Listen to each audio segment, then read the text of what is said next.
Corbyn decided to try a radically new way of forecasting the weather.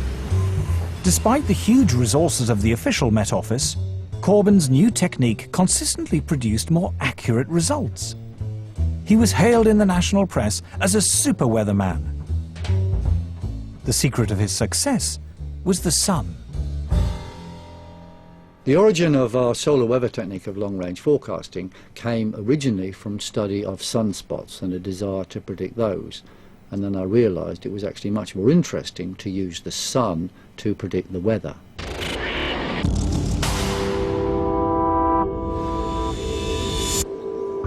Sunspots, we now know, are intense magnetic fields which appear at times of higher solar activity.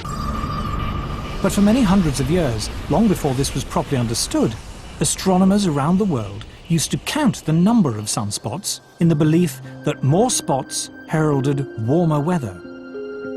In 1893, the British astronomer Edward Maunder observed that during the Little Ice Age, there were barely any spots visible on the sun, a period of solar inactivity which became known as the Maunder minimum.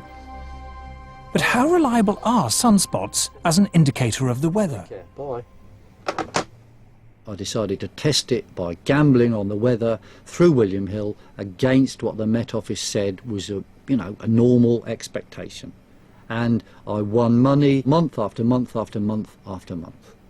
Last winter the Met Office said it could be or would be an exceptionally cold winter. We said, no, that is nonsense, it's going to be very close to normal. And we specifically said when it would be cold, i.e. after Christmas and February. We were right, they were wrong. In 1991, senior scientists at the Danish Meteorological Institute decided to compile a record of sunspots in the 20th century and compare it with the temperature record. What they found was an incredibly close correlation between what the sun was doing and changes in temperature on Earth. Solar activity, they found, rose sharply to 1940, fell back for 4 decades until the 1970s, and then rose again after that. When we saw this correlation between the temperature and solar activity or sunspot cycle lengths, then people said to us, okay, it can be just a coincidence. So how can we prove that it's not just a coincidence? Well, one obvious thing is to have a longer time series or different time series. Then we went back in time. So Professor Friis Christiansen and his colleagues examined 400 years of astronomical records to compare sunspot activity against temperature variation. Once again, they found that variations in solar activity were intimately linked to temperature variation on Earth. It was the sun, it seemed, not carbon dioxide or anything else, that was driving changes in the climate. In a way, it's not surprising. The sun affects us directly, of course, when it sends down its heat. But we now know the sun also affects us indirectly through clouds. Clouds have a powerful cooling effect, but how are they formed? In the early 20th century, scientists discovered that the Earth was constantly being bombarded by subatomic particles.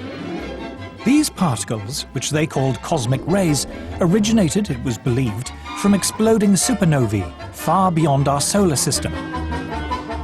When the particles coming down meet water vapor rising up from the sea, they form water droplets and make clouds. But when the sun is more active and the solar wind is strong, fewer particles get through and fewer clouds are formed.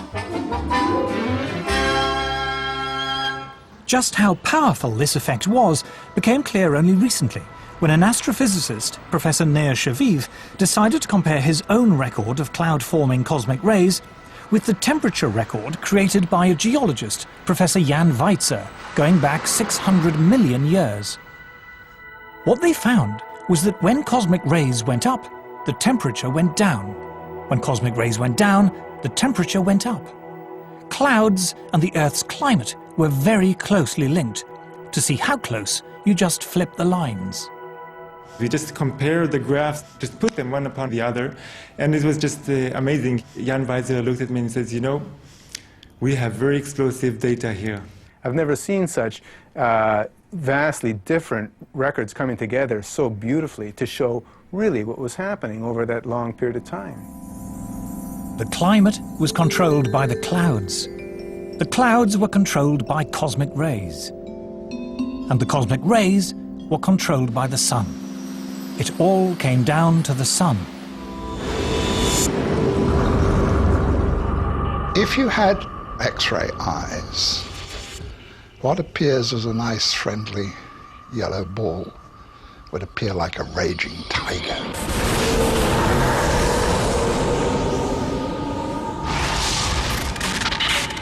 The sun is an incredibly violent beast, and it's throwing out great explosions and puffs of gas, an endless solar wind that's forever rushing past the Earth. We're, in a certain sense, inside the atmosphere of the sun. The intensity of its magnetic field more than doubled during the 20th century. In 2005, astrophysicists from Harvard University published the following graph in the official journal of the American Geophysical Union. The blue line represents temperature change in the Arctic over the past 100 years. And here is the rise in carbon dioxide over the same period. The two are not obviously connected, but now look again at the temperature record, and at this red line, which depicts variations in solar activity over the past century as recorded independently by scientists from NASA and America's National Oceanic and Atmospheric Administration. Solar activity over the last 100 years, over the last several hundred years, correlates very nicely on a decadal basis with sea ice and Arctic temperatures. To the Harvard astrophysicists and many other scientists, the conclusion is inescapable. The sun is driving climate change. CO2 is irrelevant. But why, if this is so, are we bombarded day after day with news items about man-made global warming?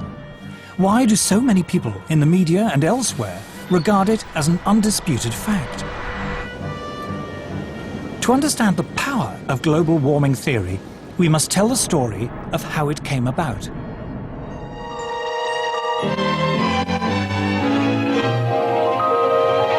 The weather satellite depicts a planet that grieves for its lost harvests in coming to the parched Doom-laden predictions about climate change are not new. In 1974, the BBC warned us of impending disasters which might seem strangely familiar. Again and again, the newsreels have been showing us disasters of the weather. The American Midwest suffered its worst drought since the 1930s, and tornadoes were on the rampage. And what was going to be the cause of these disasters? The man behind the series was former New Scientist editor Nigel Calder. In the Weather Machine, we reported the mainstream opinion of the time, which was global cooling and the threat of a new ice age. Nature's ice dwarfs us. After 4 decades of falling temperatures, experts warned that a cooler world would have catastrophic consequences. There's the ever-present threat of a big freeze. Will a new ice age claim our lands and bury our northern cities? But amid the doom and gloom, there was one voice of hope. A Swedish scientist called Bert Bolin tentatively suggested that man-made carbon dioxide might help to warm the world, although he wasn't sure. And there is a lot of oil, and there are vast amounts of coal left. And we seem to be burning it with an ever-increasing rate. And if we go on doing this, in about 50 years' time, the climate may be a few degrees warmer than today. We just don't know.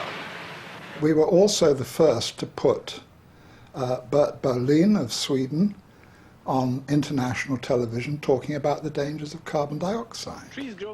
And I remember being bitterly criticized by top experts for